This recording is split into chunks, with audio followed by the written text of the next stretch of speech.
Assalamualaikum warahmatullahi wabarakatuh. Perkenalkan, nama saya Arbina Sandro dari kelas 12 IF07 dengan NIM 1031124300269. Oke, pada kesempatan kali ini saya akan menjelaskan tentang tugas sub CLO 031.3 untuk kalkulus lanjut semester genap 2024-2025. Oke, masuk ke soal pertama. Jadi di sini semuanya sudah saya kerjakan. Di sini semuanya sudah saya kerjakan karena soalnya yang banyak dan untuk meminimalisir waktu, terutama untuk waktu penjelasan. Jadi di sini sudah saya jelaskan. Untuk nomor 1, sebuah partikel bergerak di sepanjang lintasan berupa helix yang diberikan oleh R di dalam T sama dengan sin T elemen I plus cos T elemen J plus dalam kurung T kuadrat min 3T plus 2 tertutup kurung K, dimana komponen K menyatakan ketinggian dalam meter dari permukaan tanah dan T lebih besar atau sama dengan 0. Soal yang pertama, apakah partikel tersebut pernah bergerak ke bawah? Berikan argumen untuk setiap jawaban yang diberikan. Oke, dari soal yang pertama, apakah partikel pernah bergerak ke bawah? Berikan argumen. Jawabannya, yang pertama, kita bisa menyelesaikannya dengan fokus pada komponen ketinggian. Sekarang komponen ketinggian itu yang mana? Komponen ketinggian itu yang ini. Jadi kita bisa fokus ke arah sini. Kenapa bisa ini jadi komponen ketinggian? Ini dibuktikan dari bacaan yang ada di sini, menyatakan ketinggian dalam meter. Jadi kita bisa lanjut. Untuk yang pertama, fokus pada komponen ketinggian, yaitu 2T sama dengan T kuadrat min 3T plus 2. Kemudian kita akan mencari turunannya.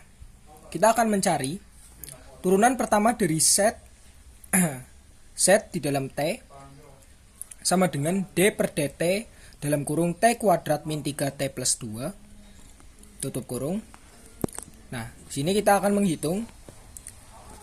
Hasilnya adalah 2T min 3. Bagaimana hasilnya bisa 2T min 3? Nah, jadi hasilnya itu didapatkan dari kita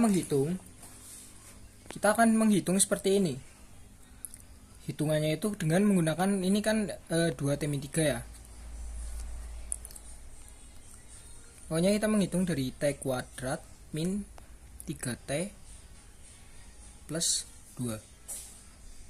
Kita akan mengkalikannya dan kita akan menghitungnya.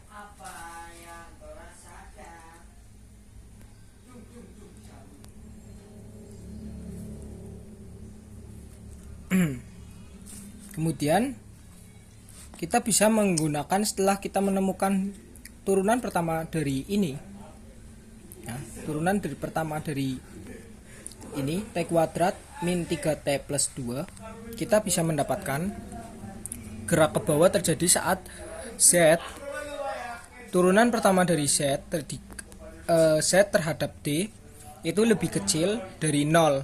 Kenapa lebih kecil dari 0? Karena yang kita cari adalah bergerak ke bawah, sehingga kita akan menggunakan rumus ini.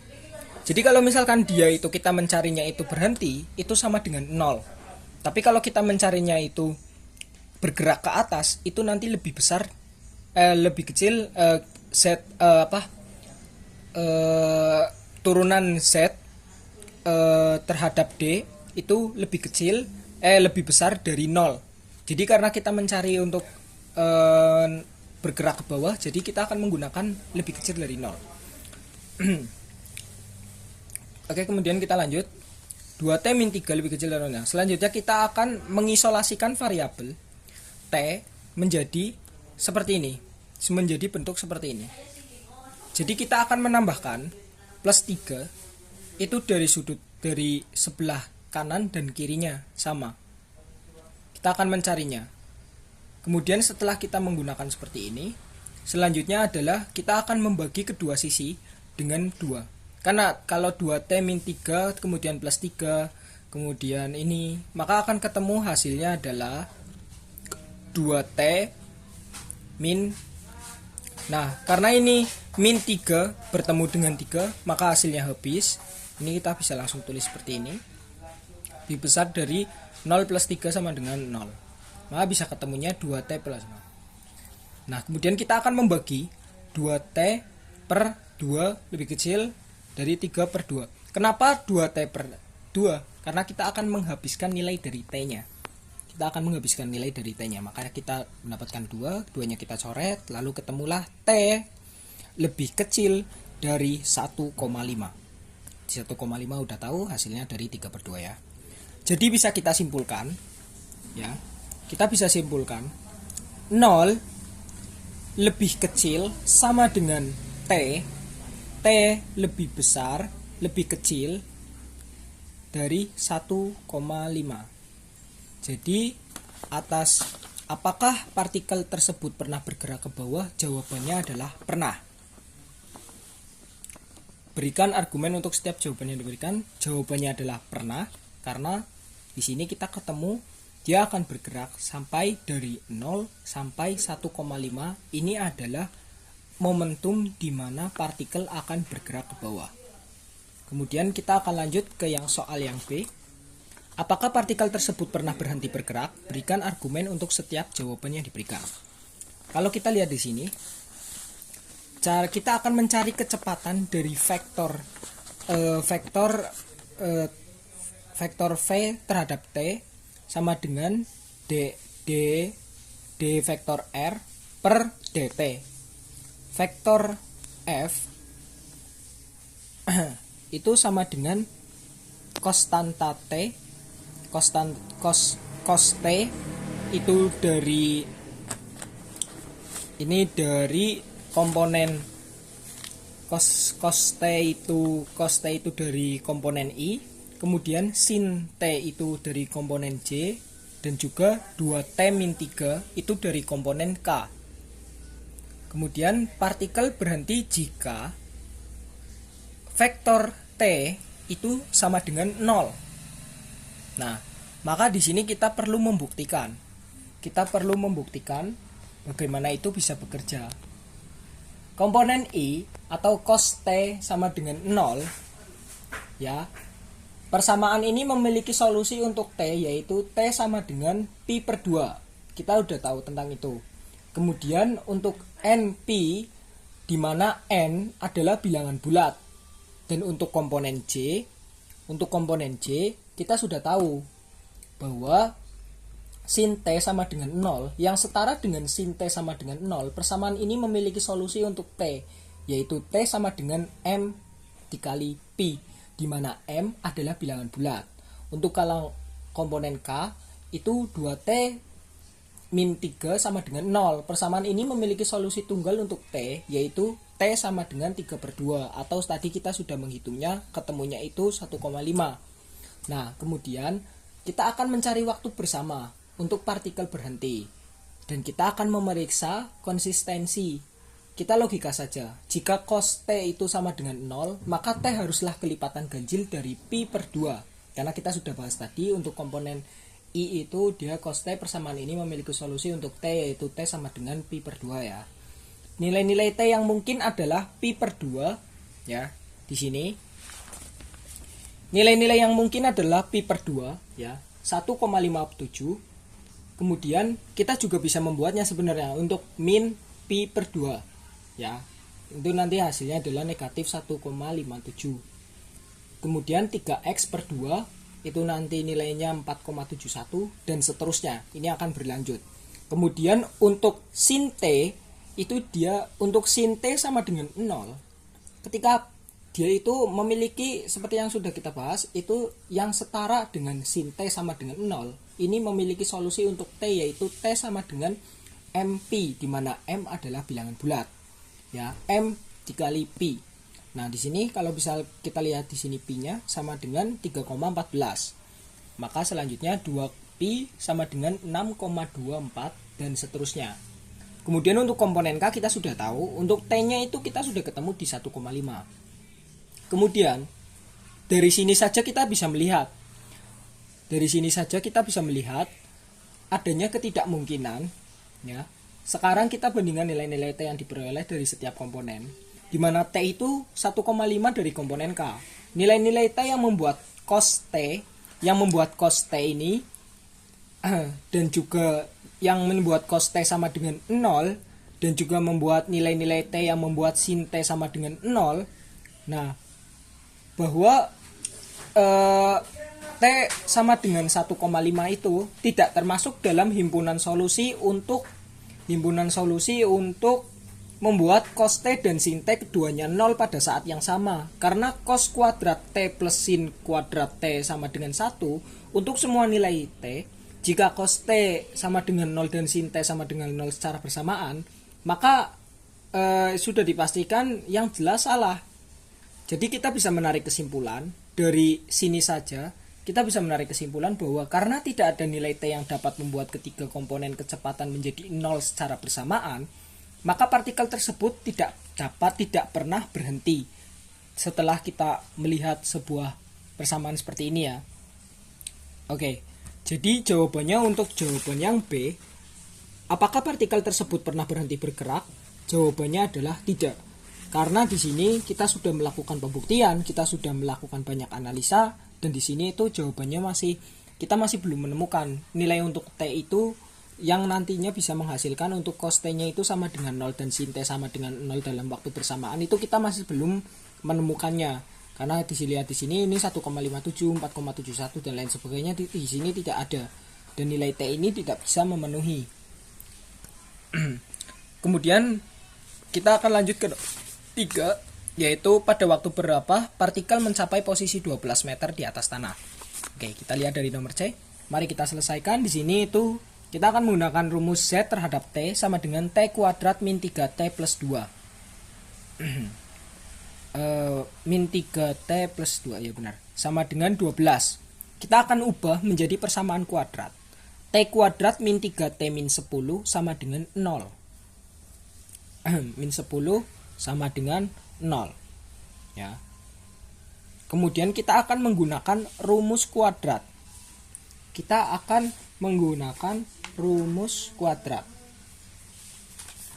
Bagaimana rumus kuadrat itu bekerja? Yaitu dengan cara T sama dengan min B plus sama dengan akar B kuadrat min 4AC per 2A. Oke, mungkin di sini teman-teman ada yang bingung kenapa bisa dapat T kuadrat min 3T min 10 ya. Di sini ya. Jadi ini tuh perhitungan hasil dari ini. Perhitungan dari konstantanya. Kita melakukan perubahan pada konstantanya ya. Jadi makanya bisa ketemu seperti ini. Oke, kita lanjut di sini. Kita akan menggunakan rumus ini. Untuk menghitungnya. Dan kita sudah mengetahui untuk A kita itu dapat 1. Loh, dapat 1 dari mana? Dia mendapatkan 1 dari ini tuh sebenarnya pada T ini, T kuadrat ini. Ini sama saja dengan 1 dikali T kuadrat, bukan? Ini nilainya sama-sama T kuadrat, bukan? Nilainya kan sama-sama T kuadrat. Jadi kita bisa analogikan untuk A-nya itu sebagai 1. Lalu kita masukkan ke dalam rumus. Karena ini di sini negatif, dan kebetulan nilai dari B-nya itu adalah sama-sama negatif. Jadi kita bisa tuliskan min dan min lagi min 3 plus sama dengan akar min 3 kuadrat min 4 dikali 1. Satunya itu adalah A dikali min 10. Min 10-nya adalah C per 2 dikali A atau dikali 1 ya. Kemudian kalau kita hitung lagi di sini plusnya ini akan menghasilkan 3 min 3 pangkat 2 itu hasilnya 9 dikurangi negatif 40. Dikurangi negatif 40. Negatif 40 didapatkan dari 4 dikali 1 dikali negatif 10. Sudah pasti ya. Per 2. Dan akan ketemu hasilnya itu adalah seperti ini. Hasil akhirnya adalah ini. 3 plus sama dengan 7 per 2. Nah, di sini kita bisa mencabangkan. Kita akan memilih jalur yang positif atau yang negatif. Kembali lagi kita lihat dari soal. Pada waktu berapa partikel mencapai posisi 12 meter di atas? Kita melihat di sini di atas. Karena di sini kita menggunakan kata di atas. Jadi yang perlu kita cari adalah yang plus ini. kita akan menggunakan yang plus ini. Ya, jadi kita akan menggunakan T1 sama dengan 3 plus 7. Ya, 3 plus 7 per 2 sama dengan 5. Karena plusnya itu kita ambil dari, karena kita ngambilnya itu dari atas ya, di atas. Jadi pada waktu berapa, jadi bisa kita simpulkan waktu berapa partikel mencapai posisi 12 meter di atas tanah, yaitu pada saat T-nya itu sama dengan 5. Jadi seperti itu. Lanjut untuk yang D, berapakah kecepatan partikel saat berada pada ketinggian 12 meter di atas tanah? Oke. Yang D, kita akan menggunakan rumus dari V vektor V terhadap T sama dengan, oh salah, mohon maaf, ini salah, perhitungan saya yang salah. Kita akan menggunakan rumus R terhadap T sama dengan sin T sin T partikel I ditambah cos T partikel J ditambah T kuadrat min 3 plus T2 partikel K. Kita akan mencari turunan pertama dari R terhadap T sama dengan cos T elemen I sin T partikel J plus 2 plus min 3 partikel K. Kita akan mensubstitusikan ya. Kita akan memasukkan, karena T-nya kan tadi kita sudah dapat ya. Untuk T-nya itu kita sudah dapat. T-nya itu sama dengan 5. Didapatkan dari mana? Dari soal yang C tadi. Nah, kita sudah mendapatkan cos 5I dikurangi sin 5J ditambah 2 5 min 3K, ya kan? Maka di sini kita bisa mendapatkan hasilnya adalah 0,2837 untuk cos 5, 0,9589 untuk sin 5, kemudian 7 untuk 2 dikali 5 min 3. Nah, kemudian kita akan menggunakan rumus inverse V, di mana rumusnya adalah x kuadrat plus y kuadrat plus z kuadrat. Ya, kita akan memasukkan rumusnya satu persatu. 0,2837 ya. Kita akan memasukkan 0,2837 ini di dalamnya. Oh iya, sebelumnya saya jelaskan dulu. Ini kalau misalkan mohon maaf kalau misal tadi ada yang bingung, barangkali di sini kok di atas plus terus di bawah min ya. Ya karena ini turunan ya. Turunan dari sin T ini kan cos T ya. Terus kemudian turunan dari cos T ini kan sin T ya. Negatif sin T. Kemudian untuk turunan dari ini itu 2 plus min 3. Jadi jangan bingung ya. Mohon maaf ini tidak saya berikan, ini sebenarnya udah ada intinya, cuman tadi lupa saya jelaskan. Dan ini untuk substitusinya itu seperti ini ya. Oke, kita lanjut. Kita akan memasukkan nilai X, Y, Z ini ke dalam ini. Oh iya, kita belum menentukan yang X, yang Y, yang Z itu yang mana. Yang X itu kita ambil dari cos 5 ini. Kemudian untuk Y-nya kita ambil dari sin 5 ini. Kemudiannya untuk yang Z-nya itu kita ambil dari yang ini. Dari partikel dari K. Oke, kita tinggal masukkan saja di dalamnya ya. Kemudian kita akan menghitung kuadratnya itu berapa. Kuadratnya 0,0, untuk kuadratnya yang 0,2837 ini kita dapat 0,0805 ditambah 0,9589. Loh, kok nggak berubah ya? Karena ini yang tadinya minus jadi plus ya. Ditambah 49. Kita akan mendapatkan nilainya akar 50.000. Akar dari 50.000 adalah 7,07. Ya, pokoknya kita akan mendapatkan nilainya seperti ini. 7,0711. Sebenarnya nilainya itu 7,0711 ya. Tapi yang akan kita ambil adalah ini saja. 2 angka setelah koma. Jadi besar kecepatan. Jadi kalau kita lihat dari soal, berapakah kecepatan partikel saat berada pada ketinggian 12 meter? Kita bisa dapatkan kecepatan pada ketinggian 12 meter adalah 7,07 meter per detik. Oke, kemudian untuk soal yang E, pada ketinggian 12 meter, jika partikel keluar dari lintasan helix dan bergerak di sepanjang garis singgung dari helix, tentukan vektor arah dari garis singgungnya. Nah, kita sebenarnya tadi sudah menghitung untuk vektornya, ya. Kita sudah menghitung untuk vektornya, ya. Mana itu vektornya? Yang ini. Ya, kita dapat sekitar ketika kita menghitung ini tadi, ya. Tinggal kita masukkan saja. Dan ini sebenarnya kita sudah mendapatkan untuk vektornya itu tadi berapa. Kita sudah menghitung untuk keseluruhannya. Dan kita lanjut untuk soal nomor 2. Diketahui kurva berikut Y sama dengan 0 jika X lebih kecil atau sama dengan 0. Kemudian X pangkat 3 jika X lebih besar dari 0. Kita akan menentukan A. Tentukan nilai Y turunan pertama dari Y saat X sama dengan 0.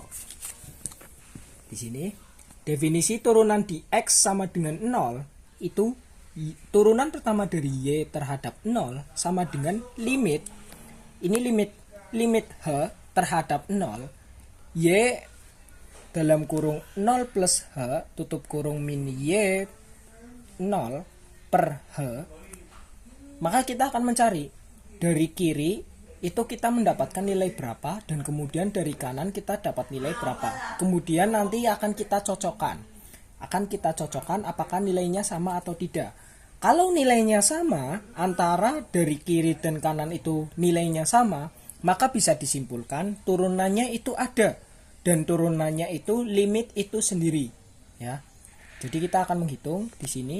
Dari kiri itu kita mendapatkan hasilnya adalah 0. Dari kanan kita juga mendapatkan nilainya adalah 0.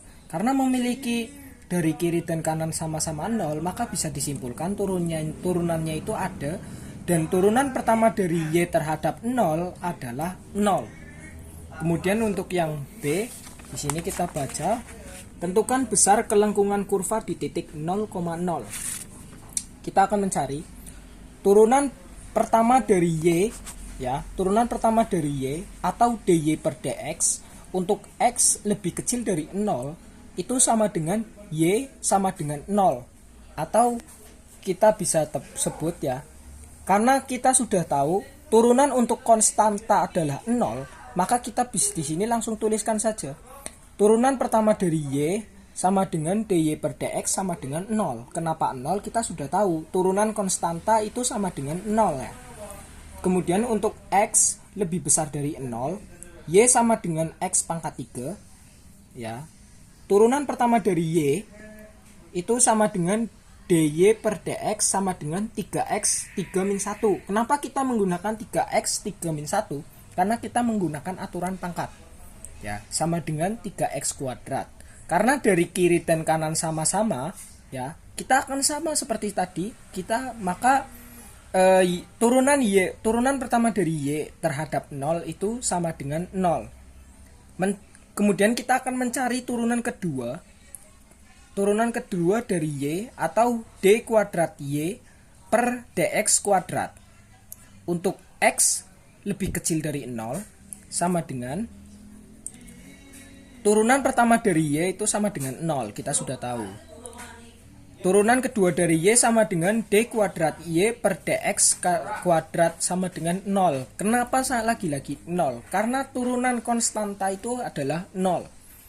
Untuk X lebih besar dari 0, turunan pertama dari Y sama dengan 3x kuadrat. Kita akan menggunakan sama karena menggunakan aturan pangkat.